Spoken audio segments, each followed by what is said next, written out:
Your doctor may have told you your cholesterol is normal, but here's the problem. A normal LDL cholesterol number doesn't guarantee you are not at risk. Some studies of the patient hospitalized for heart disease found nearly half had LDL levels that were technically in a range.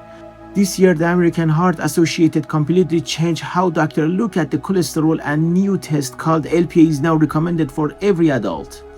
A test you've probably never even heard of. By the end of this video, you'll know exactly what changed and what to do about it. Section 1. The old number isn't good enough anymore. Here's something that might surprise you. The exact same LDL number that was perfectly fine in 2018 might not be fine anymore. Picture 3-speed limit sign. On a normal road, the limit 100. On a wet, slippery road, drop to 70. And on a racetrack, where one mistake can be disaster, it's strict 55. LDL cholesterol work the same way. The more dangerous road is, the lower your limit need to be. Here's how it actually breaks down. If your risk is low or average, no major heart disease, healthy blood pressure, non-smokers, your LDL target stay under 100, same as before. If you're higher risk, say your doctor found early plaque on a scan, or you're carrying several risk factors like diabetes, healthy blood pressure, or smoking, your LDL target drop down to under 70. And if you actually had a heart attack or stroke before, you're usually placed in a higher risk category, and your LDL target gets stricter, often under 55. Why? Because studies shows that lowering LDL to these level is linked to a significant drop in a cardiac event and can help stabilize and, in some cases, modestly shrink existing plaque. Here's the thing thought. You could have two people, both with the LDL of 90.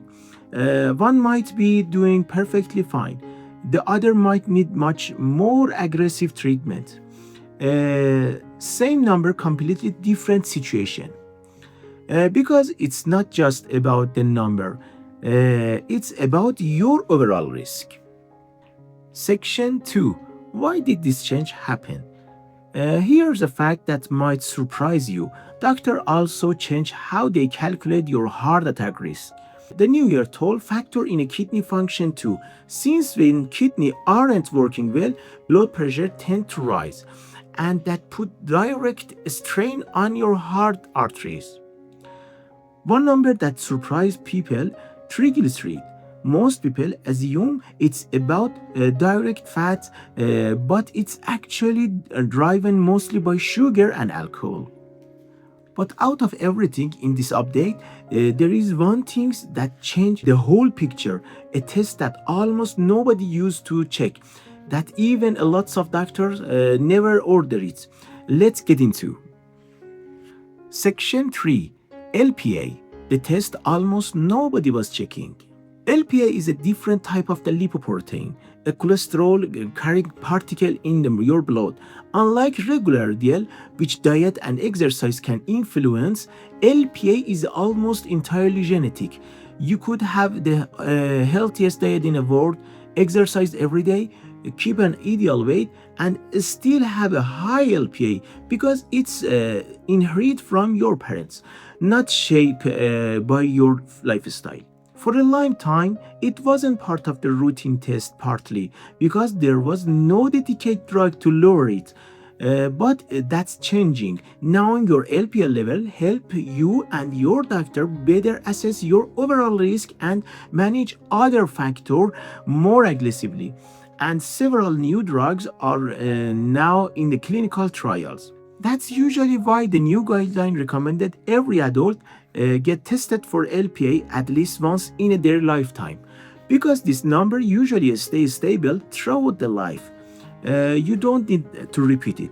Check it once and you're done.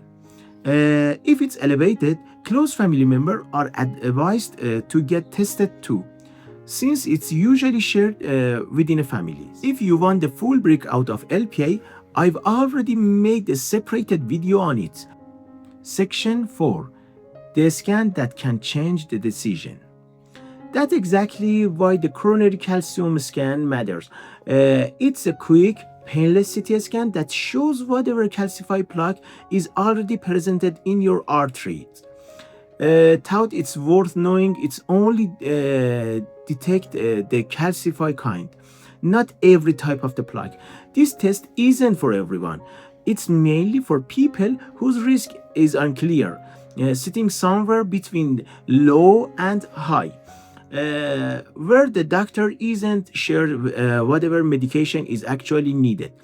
In those cases, it's usually considered for men over 50 and women over 55. Section 5. So what should you actually do?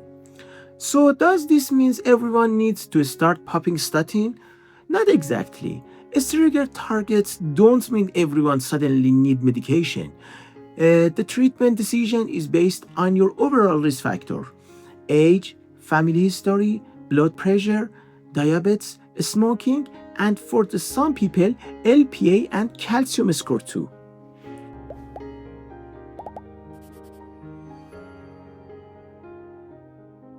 The more important point is that high cholesterol usually has no symptoms. It can sit quietly in your body for the years until the days it suddenly shows up as a heart attack or a stroke. That's exactly why regular testing matters, even when you feel completely healthy. Okay, so next time you see your doctor, make sure to ask, "Can you check my LPA too?" That one question could uncover a hidden risk you've never known about. If this video taught you something, hit like and subscribe, and drop the comments below with when you last got your cholesterol checked. Thank you for your watching, and I will see you in the next video. Goodbye.